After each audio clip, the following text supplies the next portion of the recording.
тапшырмаңыз менен баардык мамлекет кайтарылды. Анан бул жерге азыр Афрейнди шарттын түзүлсүн деп Афрейнди 10 Афрейнди салдык. Андан сырткары мына жылуу суу бассейни менен кылып койдук бул жерде. Баягы радоновый суу да? Радоновый суу 54 градуста. Чыккан суу 54 градус. Анан 4 корпус полностью бүтүндү. Реконструкцияны жасадык. Футбольный поле бүтүндү. Афрейнди жанагы амфитеатрлардын баардыгын бүтүрдүк. Бүгүнкү күндө бизде бир эле калган фонтандар баардыгы бүткөн. То есть асфальт. Биз жаскага калтырдык.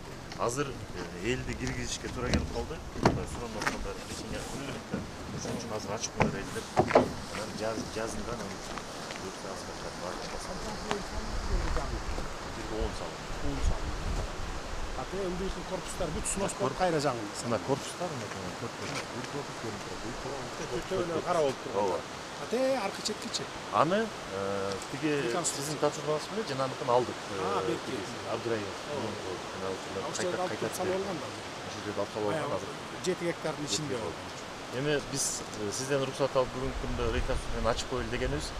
Анан ошо өзүнүн өзү баягы акча каражат түшсө, биз бул жерге дагы каражаттардын баардыгын үнөмдөдүк да. Ошон үчүн азыр тияктар 2-3 жерге жасап атпайбызбы? Жетөөбүз менен Досуланды лагеринчи. Ошол эле каражатын. Ошон үчүн берди ачып койсок, азыр биздин план боюнча кылганда 128 миллион экен, азыр эсептеп электронно койдук да. Ошо кириши менен буюрса эртеңден баштап акча түшүп атат.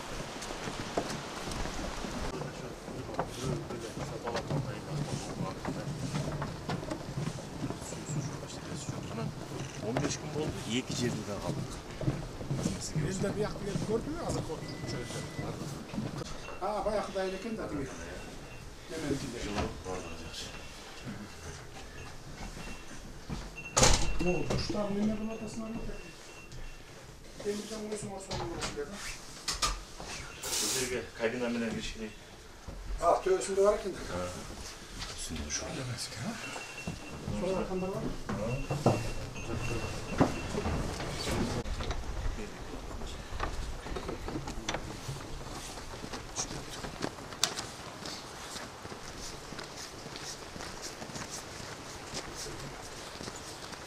Тигил ошо рабочий состояние эле экен.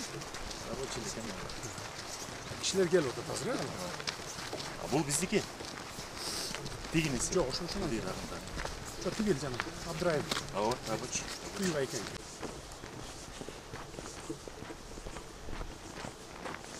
Сунуш салыш керек экен.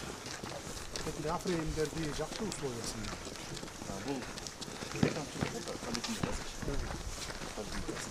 Кайрадан ачылган курулмага көп болсун. Мурдадан иштесеңерби, жан бермеңерби? Жок, мурдадан иштесеңерби? Кандай болуп калды эми мурунку менен азыркы? 10 эсе өйдө. 10 эсе? 100 эсе өйдө. Көп айтып аткан жоксуңарбы? 2-3 эсе эле эмеспи? Жок. 10 эсе өйдөбү? Соң болуп калды. Зарплаталар бүт төлөндү. Канча зарплата аласыңар? Колуңузга сиз канча аласыз? 19. 19, тигени колуңузга. 30 экен да, бир. Карман отуруп 19. Азыр эми иштеп баштаса, анан кийин көтөрүп бересиң. Өз акчасы түшкөндөн кийин, түшө баштагандан кийин. Сразу көтөрүп бересиң, где-то $1000 тегерегенде болот. Түшүндүңбү, а?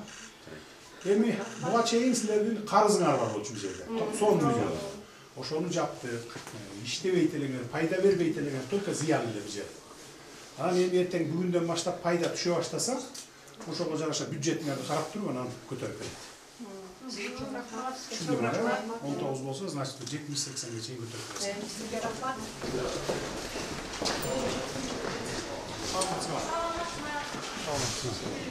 Кантага келишиңиз менен сизге ден соолук, узун өмүр, бизге жардам берип, мына столовойбуз бир кылымдан бери ремонт бүтпөгөн да. Сиз бизди көрдүңүз. Столовойдун элеби же башкалары дагы? Бүт жагын баары жакшы кылынат. Сонун болду. Рахмат сизгечи. Сиздер президент. Канча жыл болду иштегениңиз ушул жерде? Ушул жердечи 36 жыл, общий 45 лет.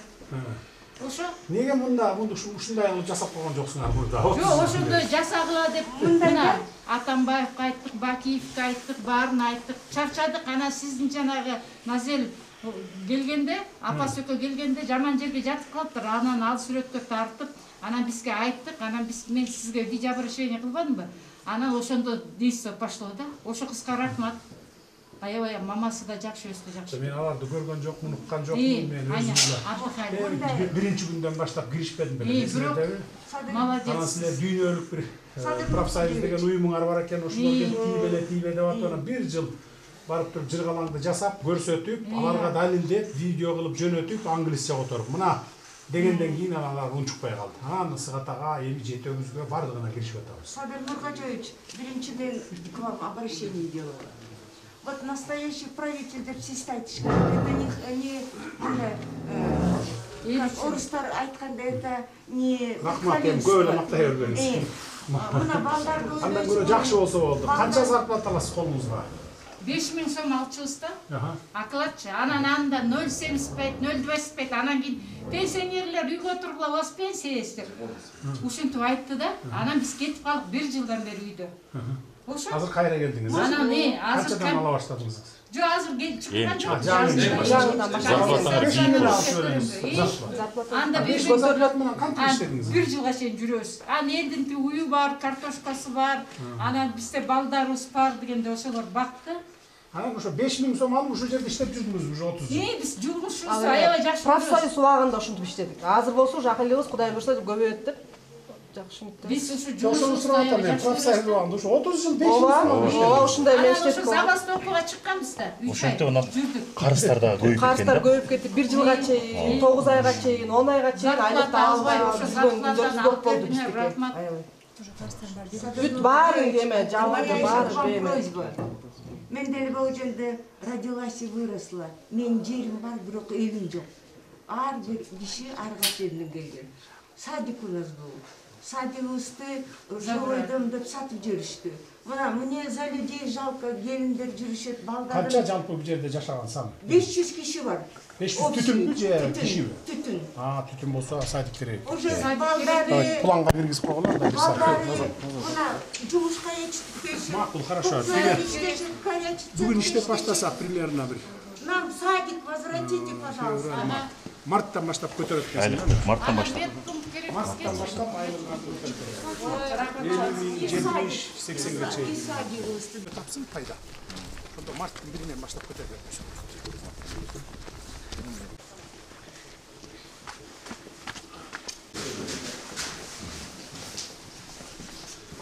Бүт реконструкция болду, да? Бул жерге ар бирине жакшы болуп, анан барып тамагы общий эмес да болду. Общий. Могу жерде энасында көрүп коесузбу? Эмес экен. Эме душку. Болду жакшы.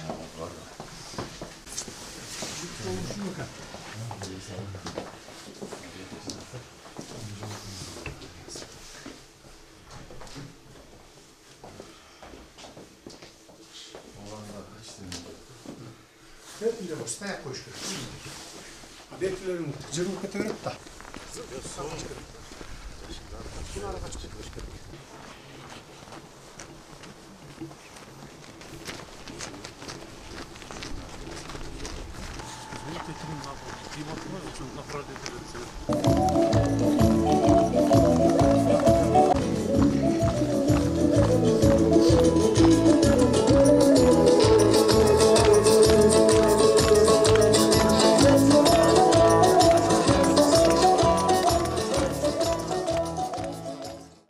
Урматтуу мекендештер, кымбаттуу ысыгаталыктар, бүгүнкү салтанаттуу иш-чаранын урматтуу катышуучулары, өзүңүздөргө белгилүү жеримдин суусу дары, таштар алтын деген бир керемет ырсаптары бар. Көркөмдөлүп, көкөлөтүп айтылган деген менен чындыгында эле Кыргызстандын суулары дары, таштары алтын. Өлкөбүздүн кайсы жерине барба, дартка даба боло турган ысык сууларыбыз да карбын.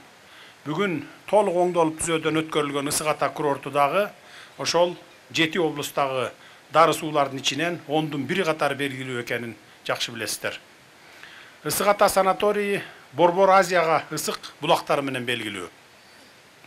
Бишкек шаарынан болгону 78 чакырым узактыкта жайгашкан Ысыгата санаторийиндеги кайнар булактарга артрит, паллиатрит, гинекологиялык оорулардан, нерв системасы жана тамак сиңирүү органдарынын ооруларынан жабыркагандар байма-бай келишет. Санаторий Борбор Азиядагы ден соолукту чыңдоочу эң илгерки жайлардын бири болуп саналат. Ал 1891 жылдан бери эле дарылык максатта пайдаланылып келет. Жеке эле ысык булактар эмес, бул жерде тарыхый, маанилүү эстеликтер да бар экенин көпчүлүк биле бербесе керек. Мына ушундай уникалдуу жерлерибизди биз канчалык деңгээлде пайдалана алдык деген суроо турат. Бул жер Кыргызстандын эң мыкты делген курорттук туристтик аймагы болуп калышы керек эле. Бирок биз ушул Кудай берген куттуу жерди эл журттун, мамлекеттин кызыкчылыгына колдоно албай келгенбиз. Союз маалында бул курорттук жайды активдүү өнүктүрүү 1931 жылы башталган экен. 1940 жылдары жатак корпустар, бир кабаттуу поликлиника жана башка жайлар курулуп, суу түтүктөр өткөрүлүп, аймак жашылдандырылган экен. 1960-1980 жылдар аралыгында курортто 117 орунду 3 кабаттуу жатак корпус, күнүнө 400 адамга чейин бата турган бардык керектүү кабинеттери бар, 3 кабаттуу поликлиника, гидропатиялык 20 ванна жана 14 баткак керебети менен гинекологиялык кабинеттер, 400 орунду маданият үйүнүн имараты, китепкана жана башкалар курулган. Эгемендикке ээ болгон мезгилде бул санаторий Кыргызстан профсоюздар федерациясынын карамагында болуп, олуттуу оңдоо иштерине көңүл бурулбай, дээрлик каралбай калгандыктан баягы 1930-1960 жылдар аралыгында курулган имараттар авариялык абалга келген. Ал тургай бүткүл союзга белгилүү болгон курорт талкаланып, тонолуп, жер тилкилер ар кандай жолдор менен менчиктештирилип кеткен. Тилекке каршы мындай жагдай профсоюздун карамагындагы бардык курорттордо орун алган. Урматтуу агайын туугандар, өтүп кеткен кетти деп санаторийди биздин иш башкармалыгыбыздын көзөмөлүн өткөргөндөн кийин масштабтуу реконструкциялоо жана курулуш иштери башталды. Алгач эле Ысык Ата санаторийдин карыздары, салыктык чегерүүлөр, социалдык фондко төгүмдөр, керектелген электр энергиясы үчүн төлөмдөр жана кызматкерлердин эмгек акысы боюнча жалпы суммасы 90 миллион сомдук карыздар төлөнүп жоюлду. Мындан сырткары каттоо кеңсеси 4 ысык булак бассейн оңдолуп түзөлүп, клиниканын капиталдык ремонту бүткөрүлдү, бир нече корпус реконструкцияланды, имараттарга жаңы эмеректер сатылып алынды. Ошондой эле футбол аянтчасы, балдар ойной турган заманбап аянтча, амфитеатр курулду. Санаторийдин ишмердигине ачык айкындуулукту жогорулатуу жана коррупцияга каршы күрөшүү үчүн ачкыч карталары бар электрондук тейлөө тутуму киргизилди. Биздин ички туризм тармагында бара турган, көрө турган мыкты жайларыбыз көп. Аларды өнүктүрүү үчүн потенциалыбыз дагы жетиштүү. Болгону иштин көзүн таап, туризм багытындагы болгон байлыгыбызды туура нукта иштетишибиз керек. Мамлекеттин карамагындагы Ысык Ата сыяктуу объектилер элдин байлыгы, андыктан элдин байлыгын жеке жактардын кызыкчылыктарына иштетилишине жол бербешибиз керек. Объектинин ишмердигин ачык айкын жүргүзүп, эл аралык заманбап тажрыйбаларды өзүбүзгө ыңгайлаштыруу менен буюрса, Ысык Ата курорту алыскы жакынкы өлкөлөргө жакшы таанымал болот мындан ары.